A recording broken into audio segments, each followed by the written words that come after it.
All right, so first step, obviously, after taking the seat out is we got to take out the center console here because we're going to be running the power wire from this area down through underneath by the drive shaft and back up through the front of the vehicle.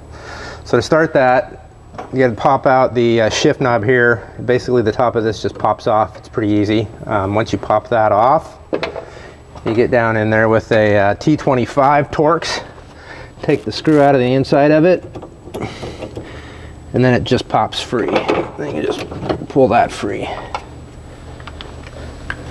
Once you've got that off, there's 7 bolts that hold this in. There's one up here, one here,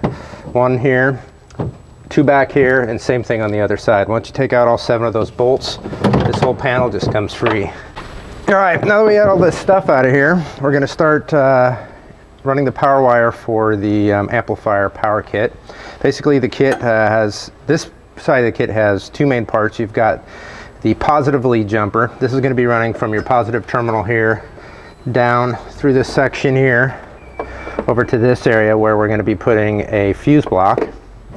Then this is the main loom that goes from the battery. So you've got your ground here for the battery, and then your other positive lead that's going to hook up over here with the circuit breaker up around, and we're going to thread this down through this section up along the factory loom and up into the front. So this is the main parts of the kit. All right, next step is we're going to install the circuit breaker. This is the circuit breaker that comes with the kit. The benefit of the circuit breaker is it has an on-off switch right here, and we're going to be mounting the circuit breaker right in this location here. It's the easiest if you hook up the wire first. This is going to be running over to our positive. This is going to be running over to our negative, and this is the other side of the positive lead that's going to mount down here. So to do that, we're going to take these covers off. Gives us access to the terminals. And this takes a 3mm hex head. So we're just going to open these all the way up, these grub screws. So when you make sure that you've got enough room in there to fit the 4-gauge cable. All of these are pre-stripped for you. You just pull the jacket off. You don't even need a wire stripper to do it. Make sure you get any extra little hairs that are hanging off of it, little strands of metal. Make sure that you're doing, this is the one that's going to the battery. Make sure you've got it to where the on-off switch is on the left-hand side. I'm going to just pop that in. Make sure that no strands are sticking out. I'm going to screw that down. And we're going to do the same thing for the left-hand side. See, these little strands sometimes get kind of loose when you strip it out. Push that in, make sure you're not folding any little strands of wire on the outside.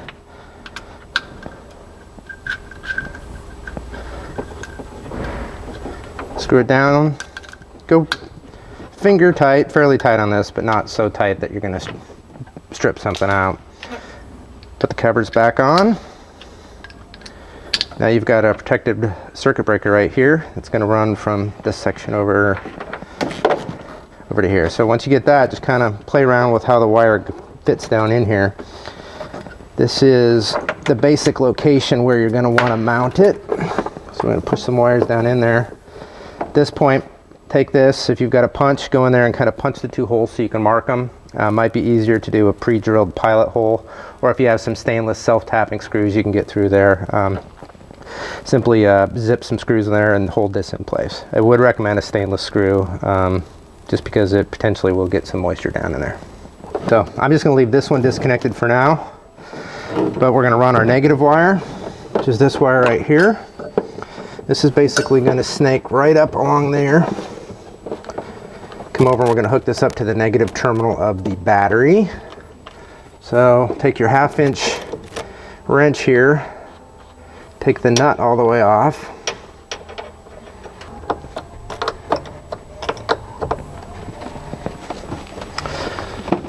Okay, now that we have the negative ran up here, I'm going to snake through our rest of our loom.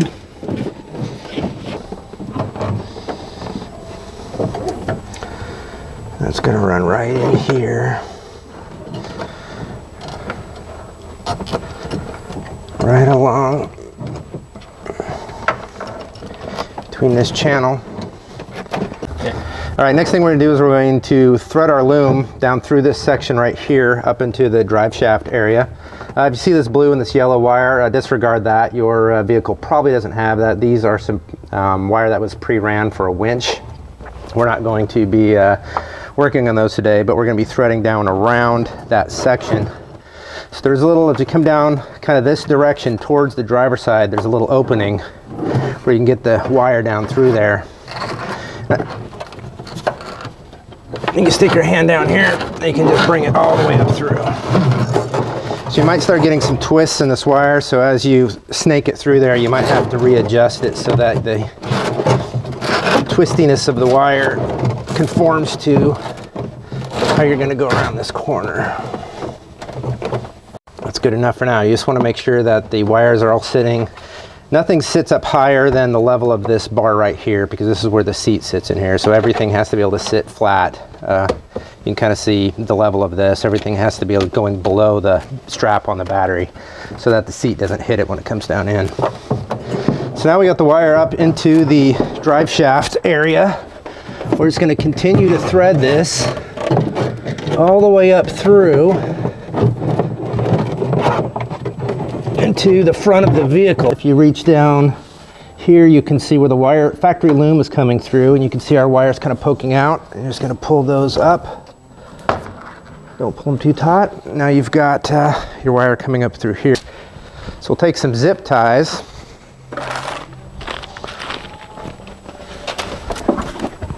And just kind of secure this around the same route as where that factory loom is going.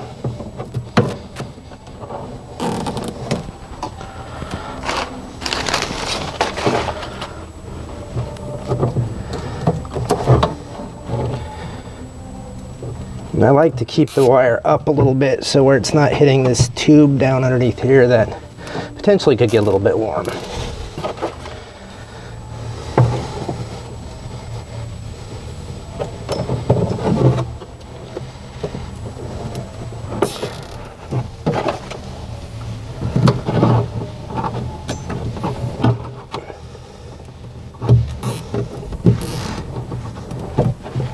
Now there's a factory hole in the firewall right here with the factory loom that we're going to be sending the wires through.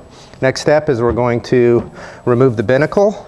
By removing these two screws, we're going to pop this dash cover back, and that gives us access to where the power wire is going to go and also where we're going to mount the amplifier. This will just slide forward. There's a couple of clips to where it comes loose. You want to push it about that far. You have to remember your gauges are still connected to all of the different connectors. So on the back, just reach your hand under here and disconnect all of the connectors from your ignition, your four-wheel drive, your speedometer, anything else you might have in the dash. Once you have everything disconnected, this should just be able to slide forward, come all the way off. Bring the wire up through this hole in the firewall.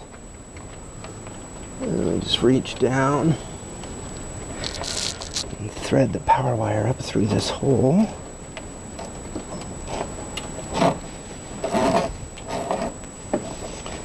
Again, you might have some twists in there that you have to take out, but